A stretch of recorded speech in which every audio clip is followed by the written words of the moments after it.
Welcome to the Emperor's Dragon Part 4, Dragon Chapters 27 and 28. Toru's examination of warehouses had surprisingly taught her a lot about people. It was not something she'd expected, but it was something which was useful. She'd looked in on warehouses that were being used for storage, but then she'd looked in on warehouses that were being used by workers. Some of them sensed her. It was interesting watching the people. Those who sensed her tended to look around, trying to figure out which of their colleagues was examining them. They seldom looked up. In some cases, there had been an altercation when accusations flew, but others just grumbled. Those who did look up generally frowned as if they expected to see something but they didn't. The first time that had happened had been disconcerting. She'd shivered and it had not been that cold, but then the person's eyes had passed straight over her and moved on. It had been a very disconcerting thing for her. There'd been a few people who just stared at her. Even though she knew they couldn't see her. She'd actually sweated when they'd stared. It had taken all of her willpower not to jerk away and hide, but Toru had done that the first time and it had been way worse. The guy had kept looking up to the window, just glances, and had then climbed onto the roof after his shift. She'd moved on by then, and was checking other warehouses, but it had taught her enough. When people thought there was someone there, they investigated. So the next time someone looked up and saw her, while her instincts screamed for her to hide, she held firm. It was ridiculous. All her life, people had literally looked right through her. She was used to not being seen, but this was different. Toru could feel their gazes. Some were curious, most were hostile. It was teaching her a lot about how people behaved. She was looking more intently now. After finding the abandoned base, she'd spoken to the HPSC. One of them had lectured her on using her quirk without a license before a woman had hustled them away and apologized. They'd then sat at a table for a few minutes before the woman had gotten down to business. "So what do you want?" Toru had been doing this to get her place back in a hero course, but having someone outright ask her had been a surprise. She'd thought about what she wanted, but she'd never really given consideration as to how she was going to get it. A place in a hero school. Toru had been shocked at her boldness when she'd replied. "Not you, eh?" the commission's woman had asked. Toru had shaken her head, and held up one hand to make a negative gesture. "No. He'd just expel me again," she explained. The woman chuckled. It spoke volumes. "You would have let that happen." Toru had realized. The woman had shrugged before giving her an odd smile. "Well, yes," she admitted. "You've put us in a difficult position. The commission can't be seen to be supporting your illegal quirk use." "But Toru began to object but had been cut off. She couldn't turn her quirk off.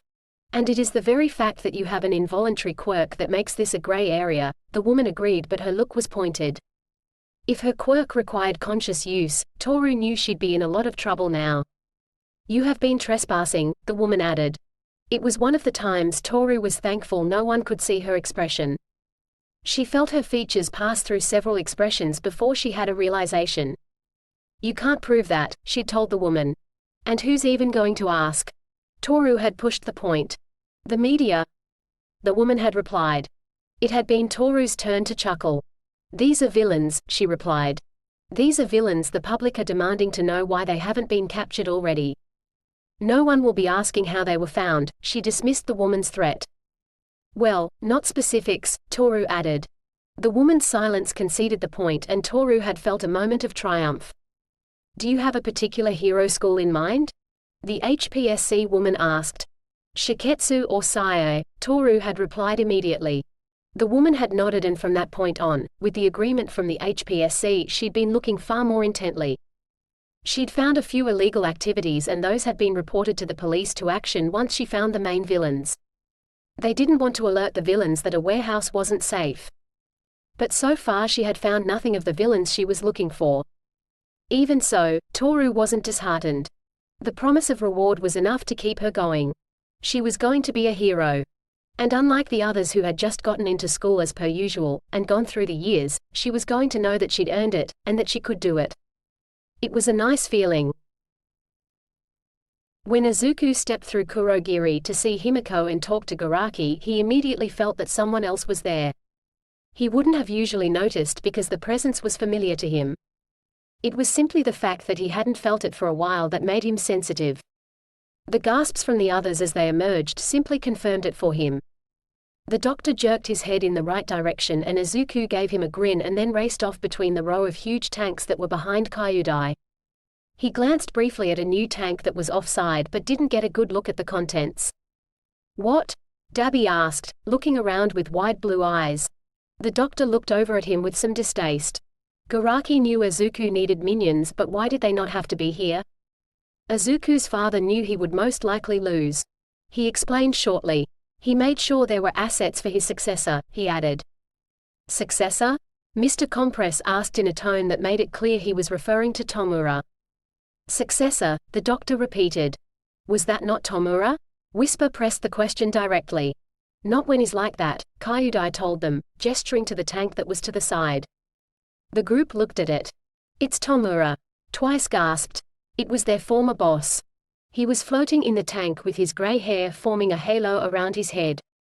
His eyes were closed, and while they remembered how he died, there did not appear to be any bruises on his throat. He looked almost peaceful and it was odd to see him without the hands that had formed his aesthetic. Dabi recovered first. What are you doing to him? Not a lot yet, Garaki replied. I'm strengthening his body, he added absently. It was actually easier to do now that Tomura was dead. He didn't have to worry about him going insane. That said, there were going to be issues with Sensei unless Izuku found an alternative. Sensei loved his son, but the doctor was almost positive this would have crossed a line. And then? We'll see. Kyudai sighed and thought about turning to face them, but he decided not to. That would be giving Izuku's companions too much attention. Don't touch anything, he said, and was rewarded with a somewhat guilty silence. He huffed. You can look around so long as you don't touch anything, Garaki said. Unless you need my services? We won't touch anything, the woman with them agreed, and Kyudai suppressed a chuckle. They might be somewhat accepting of what he was doing, but they didn't really want to be involved. They had so much to learn. Izuku followed his senses and was a bit surprised when, as he raced through the tubes, he realized he was heading to the treatment room. It was a room where the doctor provided medical services to his father. It wasn't the original treatment room. They had moved warehouses once or twice, but the room was always there. Right now, it was the room that Himiko was in. It was set in the office area of the warehouse. From what Izuku had seen, warehouses came in a couple of different types. There were those that were used purely to store things, and whoever was storing things there knew where the stuff was, and then there were dispatch or supply warehouses. Those usually had a small office near the entry where the store manager could both receive and dispatch goods. Sometimes there was a mezzanine above that area. This one had the mezzanine, and it was where a little kitchen and couches were set up. The windows of the office space had been blacked out by the expedient means of covering them with plastic sheeting. Izuku barely knocked at the door before he barged in. Then he froze. His green eyes went wide at the scene. Himiko was on the treatment bed. She was crouched at the head of it, with a snarl on her features. It took Izuku a moment to realize she was dressed in a thin medical gown, but he thought he could be forgiven for that since Himiko was snarling at Gigantomachia. The huge man had somehow squeezed himself into the room, and while he wasn't snarling, Izuku could feel that he wasn't impressed with Himiko. Gigantomachia! Izuku cried. That got the man's attention. Gigantomachia knew better than to fully shift his attention, but Izuku knew he'd been acknowledged and factored into Gigantomachia's response. Gigantomachia, this is Himiko, Izuku introduced his friend. Himiko, this is Gigantomachia. Neither of them moved. Izuku decided to ignore their hostility. He didn't think they'd attack each other while he was here. He took a step towards Himiko. I'm glad to see you. Izuku frowned as Gigantomachia moved to cover him. Machia? He asked. The large man just growled softly. A couple of things finally clicked for Izuku and he actually chuckled. Himiko got injured protecting me, he told his father's bodyguard. That's why she's here, he explained. Izuku reached out and put a hand on Gigantomachia's back. She's okay. She's my friend. Gigantomachia shifted slightly to look at him from the corner of his eye. Izuku nodded his reassurance. Is that why I hurt? Himiko asked. It is, Izuku said, but I've got something to show you. He moved around Gigantomachia carefully. She protected you? The big man asked for confirmation. Izuku nodded again. The Yakuza pulled a gun. Himiko jumped in the way. Gigantomachia examined him for a few moments before he nodded and actually stepped towards Himiko. Izuku moved around Gigantomachia properly and went to the head of the bed. "Are you okay?" he asked Himiko, ignoring the way Gigantomachia was sniffing at her. "What's he doing?" Himiko demanded, ignoring Izuku's question. "Learning how you smell," Izuku explained. He'd learned the hard way that Gigantomachia didn't just rely on his eyes. Until Izuku had worked that out, he'd never been able to get away from the huge man when they played tag in his training. "Are you okay?" he asked again. Himiko gave Gigantomachia a hard look and then raised one hand to her shoulder. "It's healing," she told him. He nodded, and made a mental note to get a regeneration quirk. He should have already given her one. It would fix her injury immediately, and while Himiko wouldn't have her real quirk. "You are going to be okay," he told her. Himiko frowned. "I promise," Izuku reassured her. He could see when Himiko picked up on the concern in his voice. "Izu?" She said his name as a question, reaching up to touch her wounded shoulder. "What happened?" Himiko's voice was small and she sounded uncertain and afraid. It was a state Izuku had never seen her in, but he knew he didn't like it. Himiko was bold and assertive. She was confident. Not this. This wasn't Himiko. Overhaul hadn't paid anywhere near a high enough price for this. The treatment room was rather bare of furniture. It had the bed, and Izuku could see some equipment pushed into a corner. He sat on the bed, and looked over at Himiko before he swallowed. Gigantomachia was listening as well. The man believed him when he said that Himiko had protected him, but he would want details.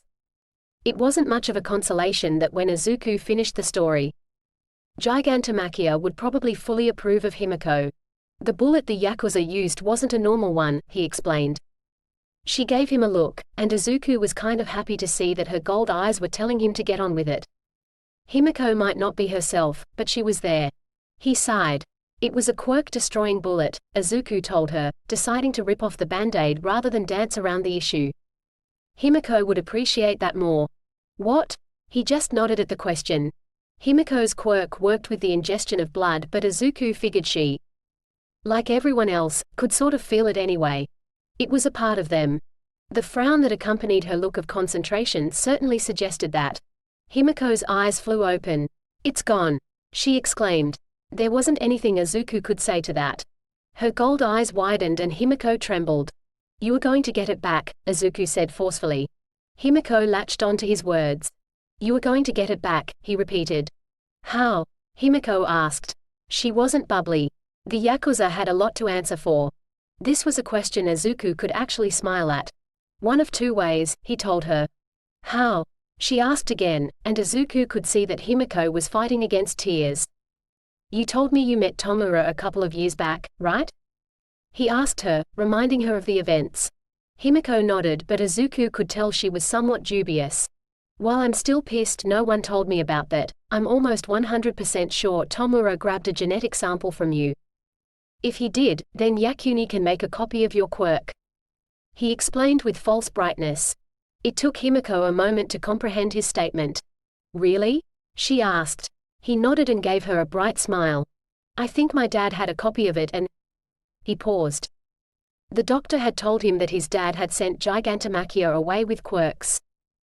"Izu?" Himiko prompted after a moment. "Machia, do you have the quirk holders?" Izuku asked. The big man smiled at him and nodded. "Dad's?" Gigantomachia nodded again. Izuku laughed. "Izu?" Himiko asked again.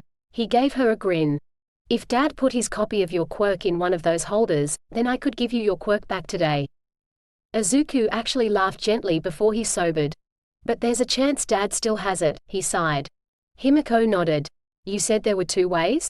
At that, Izuku took one of her hands.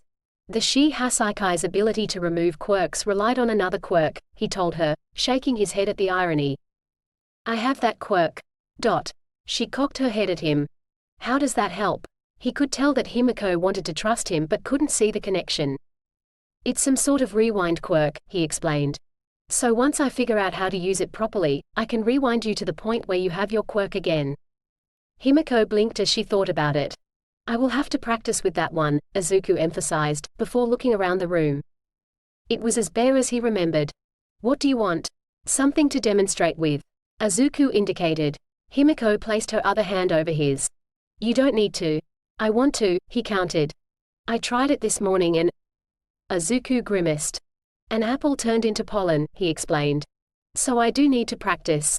Apart from the bed and the equipment, there was nothing here. He could practice on the equipment but probably wouldn't be able to see an effect. Later, Izuku sighed as he patted Himiko's hand. Are you hungry? He shifted to more immediate concerns. He'd had breakfast, but he was sure the doctor tended to ignore such plebeian needs, especially on those he was treating, until it was absolutely essential. Himiko nodded and slid off the bed. Famished. Let's fix that then, Izuku said brightly. Gigantomachia? He asked, turning to look at the huge man. Machia gave him a nod and Izuku grinned. Hunger was at least easy to fix, though maybe until Himiko got her quirk back, she'd like a different one. He'd ask her at breakfast. Food then quirks, Izuku said. Maybe watching him practice with the quirks Yakuni had collected would cheer her up. It would probably please Gigantomachia that he was now willing to use his quirk. Izuku looked up at the huge man and swallowed.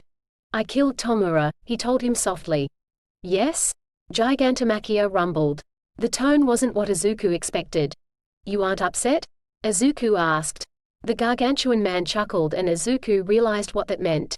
Kurogiri told you already, he accused. Gigantomachia nodded. And told you about Dad's quirk? Izuku pressed. His dad's bodyguard gave him a sharp look but he nodded. At least I didn't mess that bit up, Izuku sighed, looking at the floor. At that, Gigantomachia snorted. Himiko was just watching the exchange. Tomura wasn't worthy, he said. Izuku felt his head snap up. Gigantomachia shook his head. The only thing that made him worthy was my lord's quirk. Without it…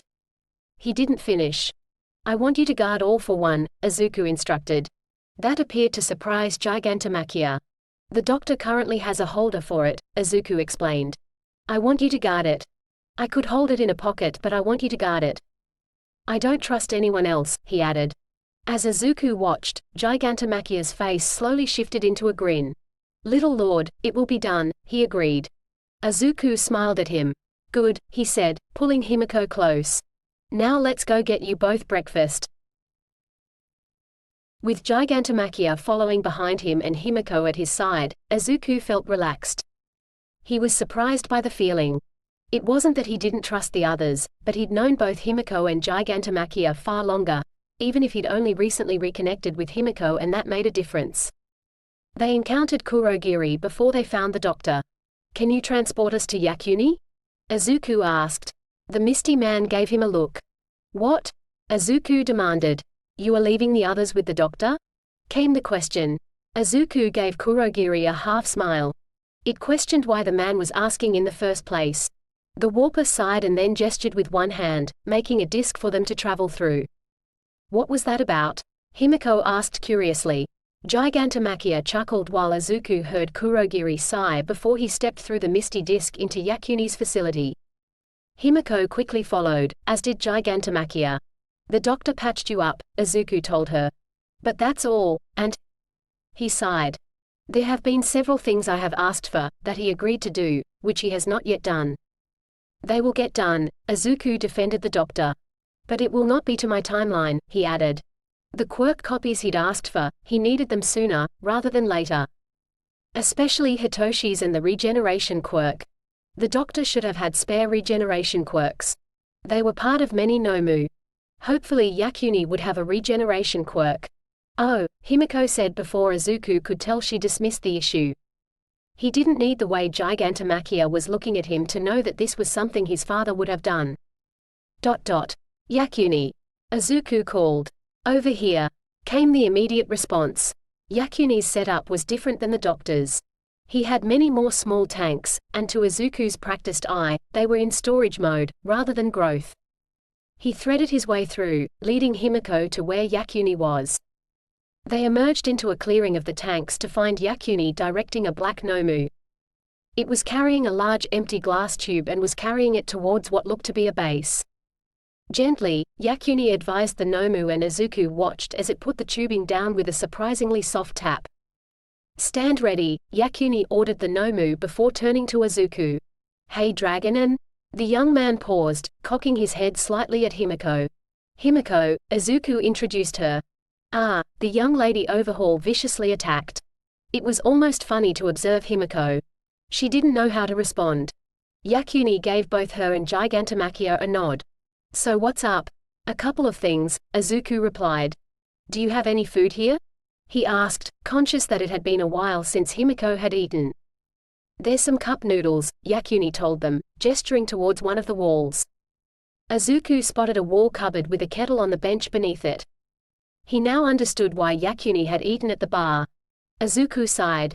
There is better food at the bar, he told Himiko. Cup noodles are fine, she said, moving towards the cupboard. So, what else do you need? Izuku looked at Yakuni. He seemed unusually bright and cheerful. The young man had always been cheerful around him, but this was forced. Are you okay? He asked softly. He watched as Yakuni closed his eyes and took a few deep breaths. I will be, the young man replied, just as softly. Izuku narrowed his eyes as he looked at his friend. I took his quirk, but I think I should have done more, he said. I'd say you should have used his quirk on him, but without practice, it would have been a one-time deal and that wouldn't have been enough, Yakuni told him. Izuku snorted. I can go after him again, if you want? He offered. He'd never given Yakuni a scale, but he felt that he owed him. He would go after the Yakuza again if Yakuni thought it would help him. Izuku shifted one hand to his shirt, and lifted it as he concentrated on forming a scale. He pulled it loose and held it out to Yakuni. The young man still had his eyes closed. There's no need. What you've done is justice, he said, opening his eyes. Izuku watched as Yakuni focused on his hand. What's that? It's yours, Izuku said, waving the scale a little. I don't want that to happen again, and if it provides some protection then that's for the best. Yakuni reached out and took the scale. Thank you, he whispered. Izuku grinned. I should have already given you one. It wouldn't have made a difference, Yakuni was quick to reassure him. He sighed and let the issue go. If Yakuni needed more help then he'd have to ask for it, or seek it himself. Izuku would help him where he could, but he couldn't do everything, though he was curious about one thing. Why did you say it was justice? He pressed. Overhaul didn't tell you? Yakuni was incredulous. He shook his head. That actually got a chuckle out of the young man. The moron believed quirks were a disease, and that's why he was making a bullet to remove them. But he couldn't possibly have believed he could shoot enough people to. Izuku trailed off. There was no way the Yakuza could have shot enough people to make a difference to society. That's why he was. Yakuni shook his head. His aim was never to remove the world's quirks. Instead, he just wanted to blackmail people. He thought it would restore the supposed honor and power of the Yakuza, came the explanation. Izuku frowned at the statement as he processed it. So you'd get shot, and lose your quirk and then? What? Pay him for the antidote? About that, yes, Yakuni confirmed the Shi Hasaikai's plan for him. That sounds like an incredibly quick way to get yourself a room in Tartarus. Izuku noted. That's why I say taking his quirk is justice. Overhaul might have believed that quirks were a disease, but he was never prepared to give up his own, Yakuni told him. And now? Quirkless, he laughed. He might very well be going to Tartarus, but he'll forever be quirkless, and that is the best gift you could have given me, he concluded. I wish I'd known sooner, Izuku said. The doctor knew I was there. Yes, but he failed to imbue me with any sense of your actual conditions. Izuku commented. So, I know I said this earlier, but I'll repeat it. You are not to do anything for him without clearing it with me first. I don't care how urgent it supposedly is, Izuku ordered forcefully. Nothing, Yakuni agreed. Izuku huffed. I'm going to have to talk to him, he muttered. Probably. The young man gave him a look. Now, you didn't come here to raid my cup noodles, or to bitch about the doctor, he said. True, Izuku acknowledged. He had a few things he wanted to talk to Yakuni about. Did you have a chance to look for that transformation quirk? He asked. That's just what I was doing, he said. I've got the sample, but I don't have a full copy, Yakuni told him in a sad tone. Izuku sighed. It was too much to ask for a copy to be here. But he had hoped. How long will it take to grow? The question came from Himiko. A couple of months, Yakuni told her. Dragon will have a handle on Eri's quirk before then, he added, trying to comfort her. I hope so, Izuku muttered. You will, Yakuni said with supreme confidence. Grow it anyway, Izuku ordered. If it was one thing he was really beginning to appreciate, was that having multiple plans was best. He'd interrupted one of his fathers when he'd killed Tomura, but he could see how the plan could be applied to other people. The weak link was the quirk All for One, in that there was only one true copy of it. But that was a single plan of necessity. Where you had multiple options, Izuku could see it was best to take them all. In as much as you could. Will do, Yakuni agreed as he typed something into a tablet. What other quirks do you have? Izuku asked. Lots. Came the immediate response, but I thought Gigantomachia had them, Yakuni told him. Machia? They are with the doctor, the large man rumbled. Okay, Izuku said. He should have expected that. Especially that the doctor had not insisted he take them before coming here. Before you tell me what you got me, do you have a copy of Regeneration handy? Yakuni frowned at him, as if trying to work out why he'd asked the question. Of course I do. It's one that goes into Nomu all the time. And it goes into all the high ends, he added. I need one. The jar's numbered 55, Yakuni said, gesturing towards a stack of smaller tubes. Izuku could see that they were stacked neatly and that they all had numbers on them. Yakuni probably had a master file somewhere that told him which quirk belonged to which number. Why do you want regeneration? Himiko asked, as she came back, carrying one of the cup noodles. For you, Izuku told her. I'm not going to let you be quirkless. But you. Izuku shook his head. I'm not. And regeneration will take care of your wounds, he explained. Do you want Overhaul's quirk until your one is ready? He offered. Yakuni laughed at that. Take it. He cheered, and then made a prayer sign, looking towards the ceiling. And then may the fates offer a chance for you to show Kai. He laughingly prayed. Izuku moved to the tubes and looked at the numbers. There were a wide range, but he quickly spotted a 55. He wondered how he could get it out since they were stacked so that they interlinked. There's one here, he told Yakuni. How do I get it out? Is there two? My records show there should be more than one but. But? Himiko prompted. The doctor could have taken them, Yakuni told them with a huff. I'll have to do a stocktake, he announced. I don't mind Dorama taking them. That's why I'm making them. He allowed, but I'd kind of like it if he'd keep the records up to date. At that, Izuku huffed. It sounded like it would be easier to owe, he didn't know, but there was probably some metaphor that was appropriate. The doctor wasn't that good at record keeping since he tended to keep most of his discoveries in his head. He did publish papers though, but only when the data would be of benefit or was irrelevant to his father's plan. Izuku kept looking, and just as he was about to give up he spotted another 55. There's another, he announced happily. The number was blurry but he could see it through the glass and liquid in one of the tubes. It's behind this one, he added, pointing. Excellent, Yakuni agreed. Let me get them out, he then offered. How do you get them out? Izuku asked. It didn't look like it would be easy. They are on a railing system, Yakuni explained. As he did, the tubes began to move and Izuku could see some mechanism pulling them around. It didn't make sense to him, but soon the two tubes marked 55 separated themselves from the others. What's the second one for? At the question, Yakuni reached out and flicked one finger against the glass tube the Nomu had been moving into position. My very own attempt at a high end, he told them. Izuku nodded. That made sense. Will you be around later? Dorama usually got your dad to transfer quirks, Yakuni said. That was news to him. When will you need it? Izuku asked curiously. Maybe tonight. I was going to see if introducing regeneration really early has any impacts. Dorama said it didn't. So he usually waits until later. Yakuni shrugged. I want to try for myself, he admitted. I should be, Izuku said as the two tubes marked 55 came to a rest in front of Yakuni. He'd been looking at them, but Izuku now realized they were smaller than he'd seen previously. Yakuni saw the way he examined the tubes. Once the material is grown. You can say clone, Izuku interrupted. Okay, Yakuni said, not questioning his announcement. Once the clone is grown, we can usually reduce the tube size for storage. He explained the small tubes, as he pushed one to the side. Himiko, Izuku turned to her. She'd been eating the cup noodles. Do you want regeneration? He asked.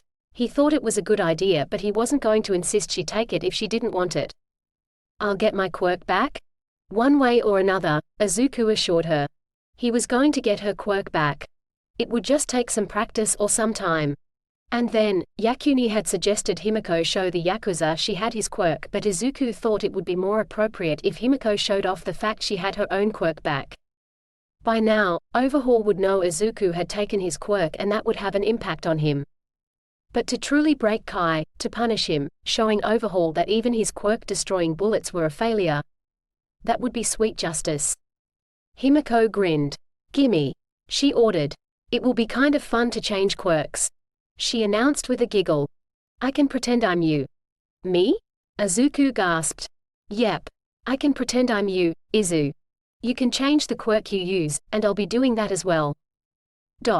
It was a bit of a stretch, but if that thought made her happy, then Izuku would go with it. Are you ready? He asked. Himiko nodded. Izuku reached out and grabbed one of the regeneration copies. The quirk felt familiar and he stopped it from spreading over him. He already had regeneration, he didn't need it again. Instead, he pushed it towards Himiko, being as gentle as possible as he introduced it to her. At least, that's what it felt like to him. It wasn't exactly what he was doing, but it was complicated. Himiko shivered, and as Izuku watched with Dragon's Horde, he could see the dull red of regeneration spread over her body. She hissed and reached up to touch her shoulder. Himiko pulled the hospital robe back, and Izuku grinned to see that her wound was already healed. It wasn't completely healed, but as he watched, the red welt faded and her skin went back to being creamy and smooth. See, all better, he said. It's... Himiko said and frowned as her attention turned inwards. It's kind of odd, she told them. It is, Izuku agreed. But it's a useful quirk, he said unnecessarily. Himiko looked like she was missing something. No. Izuku snapped as he realized what it was. You aren't going to get to cut yourself to test it. He scolded, realizing that the robe she was dressed in wouldn't hide a knife, let alone carry it. But Izu. No. He repeated again. But I want to try it. She objected. How much? Izuku asked with a sigh. If she kept regeneration, he couldn't monitor her all the time. She'd get a knife eventually. Just a little. After you get a better meal, he told her. Himiko frowned. Healing takes energy, and so I want you to get something better to eat than just cup noodles, Izuku insisted. Himiko pouted. Fine, she said, curling her upper lip in a pout so profound it almost touched her nose. It was a stupid expression, and Izuku laughed. That made Himiko smile, and Izuku realized at least some of her expression had been to manipulate him. He huffed. Do you want the Yakuza's quirk? He asked. What does it do? She asked. As far as I can tell, it lets me take things apart, and then put them back together, Izuku said. He gestured to the package of the cup noodles she'd finished, and used Kali Imperium to bring it to him. Once it was in his hands, he held it up so that it was standing on one palm. Then he imagined the cup being crushed. A moment later it crumpled in his hand, but more than that, he could feel bits that made it up, and with a frown he told them to separate. It was an odd feeling, but as he watched he could feel the bits of the cup moving on his palm. Oh, Izuku said, looking at the process as he felt the quirk almost prompt him. It wanted him to make another decision. That was interesting. He'd always told quirks what to do, but he'd never had one want him to give it more information once he'd decided to use it. What is it? It's... Izuku wasn't sure, so he focused on the feeling. It was pretty simple in the end, and Izuku decided to reassemble the cup. In his hand, the individual bits mixed up again, and the cup that had been destroyed reformed. Exactly how it had been. Himiko watched his demonstration with wide gold eyes. It's an interesting quirk, Izuku said. It's actually a multi-part quirk, he explained to everyone present. The first bit allows you to take things apart, and you can leave it like that, or you can put things back together, and the quirk kind of asks you if that's what you want it to do. He added with a grin. You keep it, Himiko said. But... You keep it, she repeated. You looked so happy using it. Izu. And since I'm going to get my quirk back, I don't need it. Izuku felt a surge of gratitude towards Himiko that she'd just accepted that she would be getting her quirk back. It was one of those things he felt people would want to believe it, but there would always be some doubt. Himiko's voice betrayed absolute confidence. It was kind of scary that she trusted him that much. She was going to get her quirk back, but some doubt would have been normal. Are you sure? Definitely. But you'll keep regeneration until then? Izuku pressed. It was kind of silly. Himiko wouldn't thank him for being so protective of her. She'd probably stab him, but right now he couldn't help it. He knew she was capable. He knew she'd made a choice, but he owed her. I'll keep regeneration until then, Himiko told him. Izuku smiled. It made him feel better to know she had that quirk, though he would need another copy of it. I'm not getting it back, Yakuni muttered. Make 5 more, Izuku retorted. Yakuni snorted, and that made them all laugh. And just for now, everything was okay. End. The Emperor's Dragon Part 4, Dragon, Chapters 27 and 28. Thank you for listening. Please like and subscribe. Join me for the next chapters. Or check out my other works.